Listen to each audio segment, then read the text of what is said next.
Gostaria de trazer para vocês dois entendimentos do STJ a respeito de assuntos relacionados ao auxílio reclusão.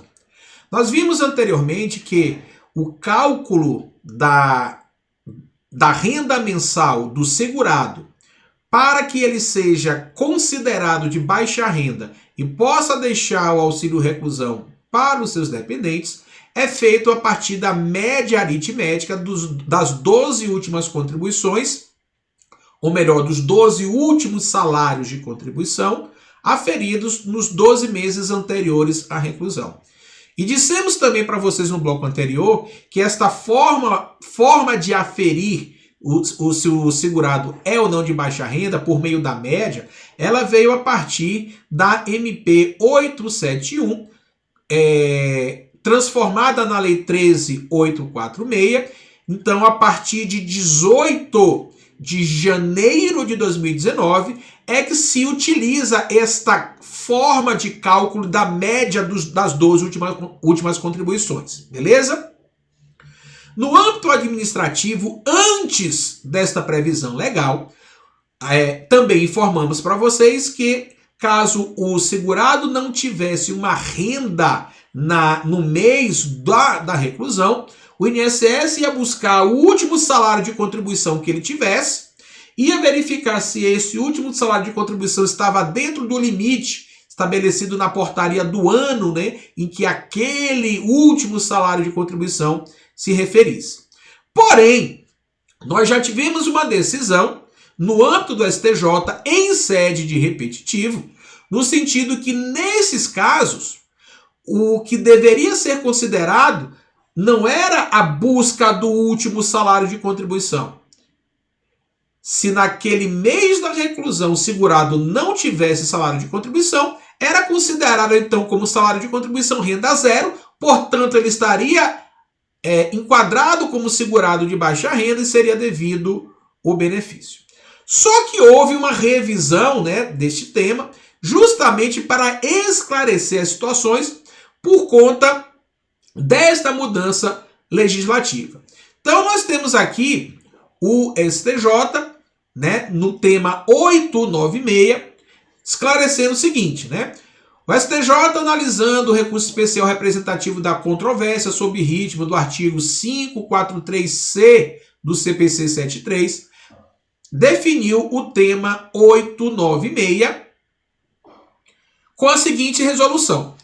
Para a concessão de auxílio reclusão, o critério de aferição de renda do segurado que não exerce atividade laboral remunerada no momento da reclusão à prisão é a ausência de renda e não o último salário de contribuição, como era previsto nas normas internas do INSS.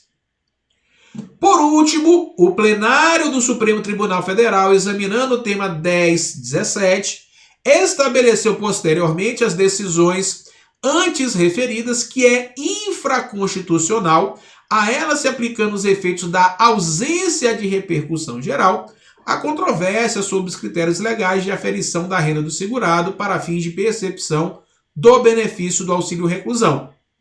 Ou seja, quem dá a última palavra acerca do auxílio reclusão é o STJ. Pois bem, observando-se os exatos limites traçados pela presente controvérsia, percebe-se que o regime jurídico objeto do tema repetitivo ora analisado é o anterior à inclusão do parágrafo 4º no artigo 80 da Lei 8.213 pela Lei 13.846, que estabeleceu o novo critério de aferição de renda mensal do auxílio reclusão. Definição sobre a revisão do tema 896. Então, conforme os fundamentos antes elencados, reafirma-se que, em conclusão sobre a questão de ordem instaurada pela primeira sessão, a tese repetitiva definida pelo STJ no tema 896, com a especificação do regime jurídico objeto da controvérsia, para a concessão do auxílio reclusão no regime anterior à vigência da MP 871 de 2019, enquanto que o INSS procurava o último salário de contribuição, o que é que o STJ definiu? O critério de aferição de renda do segurado que não exerce atividade laboral remunerada no momento do recolhimento à prisão é a ausência de renda e não o último salário de contribuição. Portanto, se bater no escritório de vocês alguma situação de reclusão antes de 18 de janeiro de 2019 em que pese o segurado ter rendas nos meses anteriores, mas no meio da reclusão ele não tiver renda, ele será considerado, no âmbito do judiciário, como segurado de baixa renda e será sim devido o benefício. No âmbito administrativo, por conta justamente da portaria ministerial determinar que se deve procurar o último salário de contribuição, o âmbito administrativo, ou seja, o INSS, o Conselho de Recursos, ele vai olhar o último salário de contribuição, ok? O outro entendimento do STJ que eu queria trazer para vocês é justamente a respeito da possibilidade de flexibilização deste critério de baixa renda. Seja em relação, no âmbito administrativo, à busca do último salário de contribuição, seja quando, na média, na nova sistemática, o valor da média ela dá superior àquele previsto na portaria ministerial. É possível fazer esta flexibilização?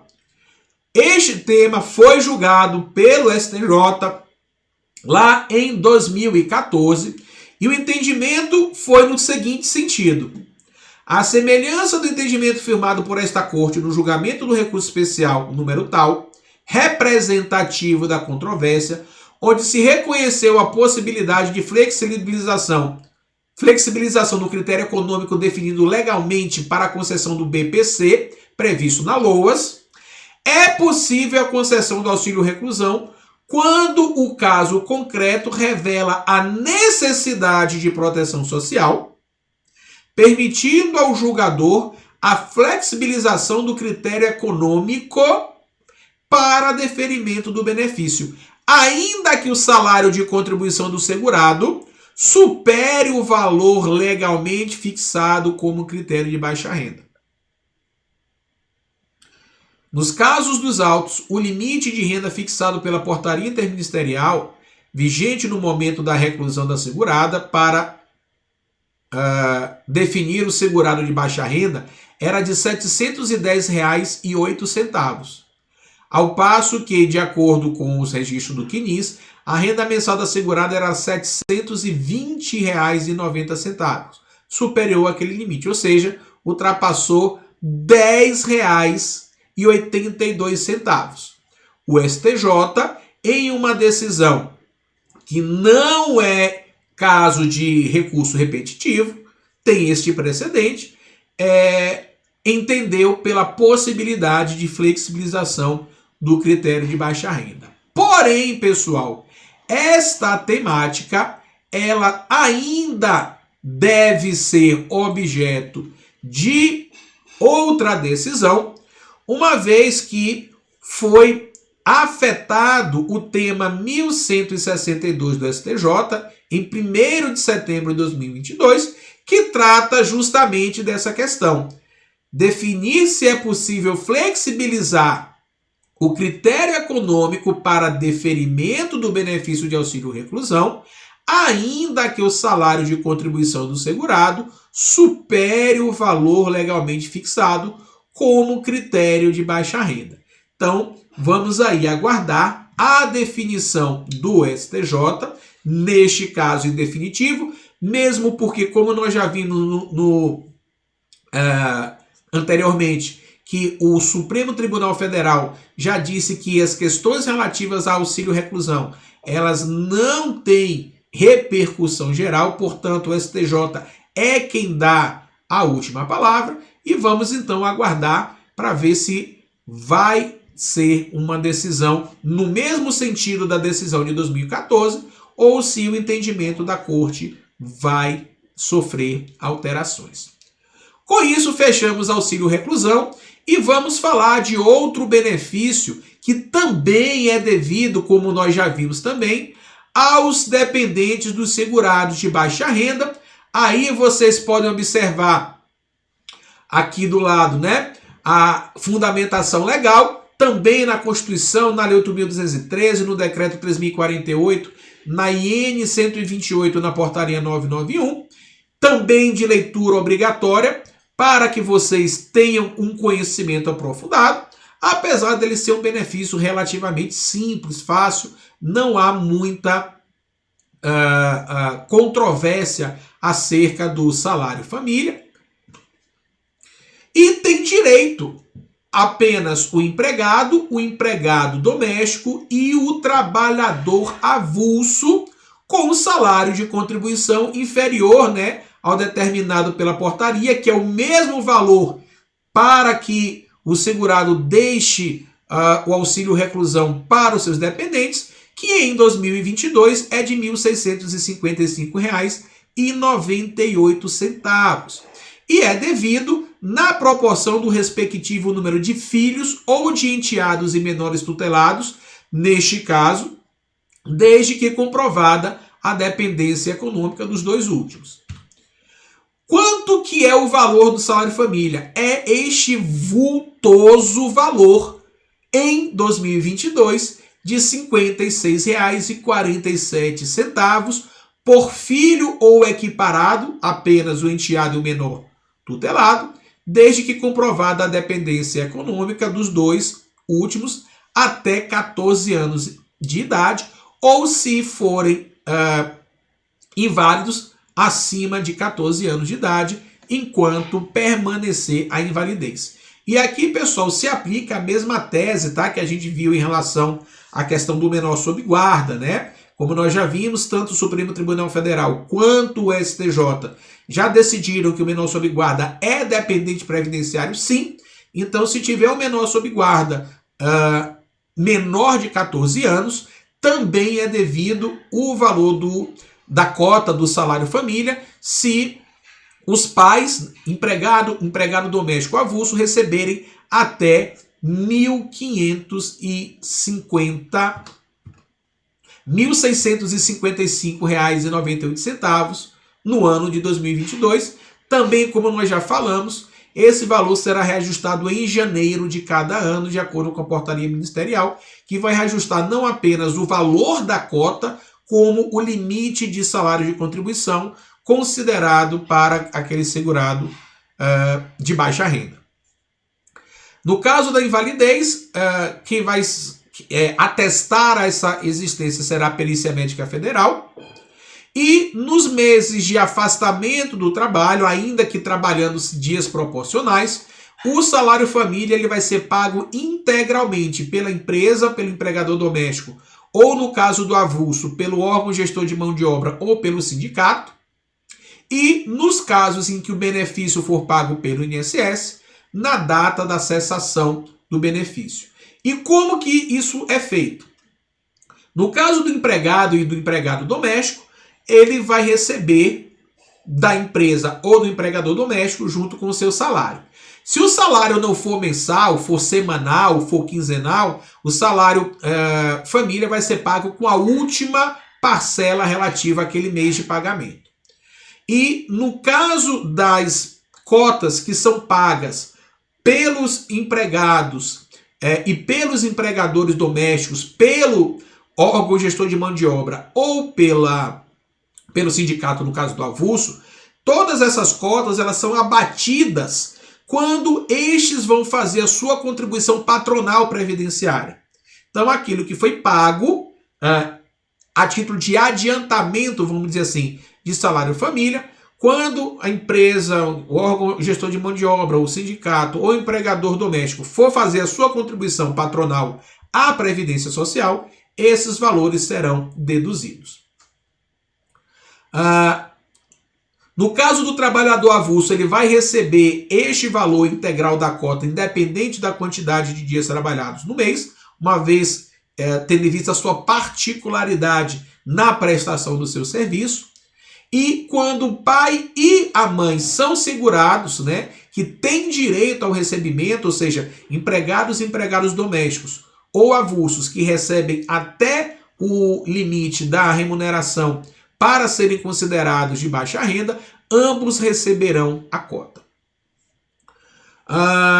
No caso daqueles que são aposentados por incapacidade permanente ou estão em gozo de auxílio por incapacidade temporária, quem vai pagar a cota de salário família é o INSS, mas apenas, por óbvio, para aqueles segurados que têm o direito, né? O caso do empregado, inclusive o doméstico e do avulso.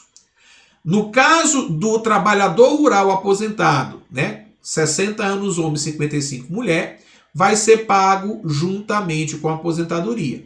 Dos demais empregados, empregados domésticos e avulsos também aposentados aos 65 anos ou 60 mulher, caso tenham filhos de até 14 anos ou se maior de 14 anos inválidos, também vão receber junto com a aposentadoria. E como já falamos, esses valores serão deduzidos das contribuições patronais. O início do recebimento do salário família vai ser a partir da data da apresentação da certidão de nascimento do filho ou da documentação relativa ao enteado ou menor tutelado, nestes dois últimos casos, comprovada a dependência econômica, e deve ser apresentado também o atestado de vacinação obrigatória para todos os filhos menores de 6 anos, além da comprovação semestral, ou seja, 2 vezes por ano, 6 em 6 meses, a frequência escolar a partir dos 4 anos de idade. Para o segurado empregado doméstico, basta ele apresentar a certidão de nascimento ou a documentação relativa ao enteado e ao menor tutelado. Não precisa mostrar o atestado de vacinação nem a frequência escolar, apenas para o doméstico. Para o empregado e o trabalhador avulso que não apresentar a certidão de nascimento, o atestado de vacinação para os menores de 6 anos e a frequência escolar a partir dos 4, esse benefício vai ser suspenso até que essa apresentação seja feita.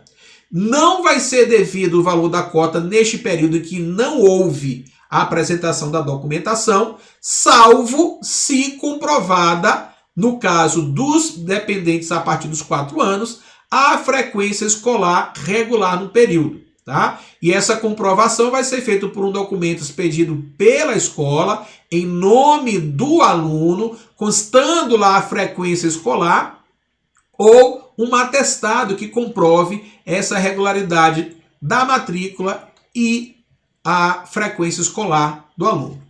Esses comprovantes de recebimento do salário família, né, devem ser, na verdade, dos pagamentos, né, devem ser guardados por 5 anos, e no caso de divórcio, separação, abandono ou perda do poder familiar, o salário família passa a ser pago apenas a quem ficou a cargo de sustentar o menor ou a pessoa que tiver a determinação judicial para cuidar do menor. Salário família cessa com a morte do dependente a contar do mês seguinte ao do óbito, quando completa 14 anos de idade, salvo se inválido, a contar a partir do mês seguinte ao da data do aniversário, pela recuperação da capacidade do dependente inválido a contar do mês seguinte ao da cessação da incapacidade, ou no caso de desemprego do segurado. O segurado, ao receber a cota de salário família, ele vai firmar um termo de responsabilidade, onde ele vai se comprometer a informar à empresa qualquer situação que enseje o não pagamento mais da cota do salário família, tá? Sob pena de sanções penais e trabalhistas. Inclusive, a falta de comunicação oportuna de algum fato que implique na cessação do benefício de salário família, ou qualquer tipo de fraude, né, para o recebimento, digamos, aquele filho dele não é filho, ou algo parecido, né? Nesses casos, o INSS ou o empregador doméstico, o empregador, eles podem descontar dos pagamentos devidos das cotas, né, regulares de outros dependentes, ou se não tiver outro dependente, ele pode descontar do próprio salário do segurado, ou, no caso do INSS, da renda mensal do benefício. E pode fazer de uma vez só, tá? Não, ele pode, inclusive, não parcelar, tá? E esses valores de cotas de salário família recebidos indevidamente serão corrigidos pelo INPC, que é o Índice de Reajuste dos Benefícios Previdenciários. O empregado, inclusive o doméstico ou o trabalhador avulso, ele também deve dar quitação, né, à empresa ou empregador doméstico de cada cota de salário família que ele recebeu na própria folha de pagamento ou por alguma outra forma admitida, justamente para resguardar o empregador doméstico. E essas cotas de salário família não se incorporam para qualquer efeito ao salário ou ao benefício, ok? Próximo bloco, vamos falar então do benefício que é devido a todos os segurados e seguradas, e em relação ao salário família tem um aspecto comum, que é a possibilidade de dedução dessas cotas, que são desse valor de benefício que é pago pelas empresas empregadoras. Não saia daí.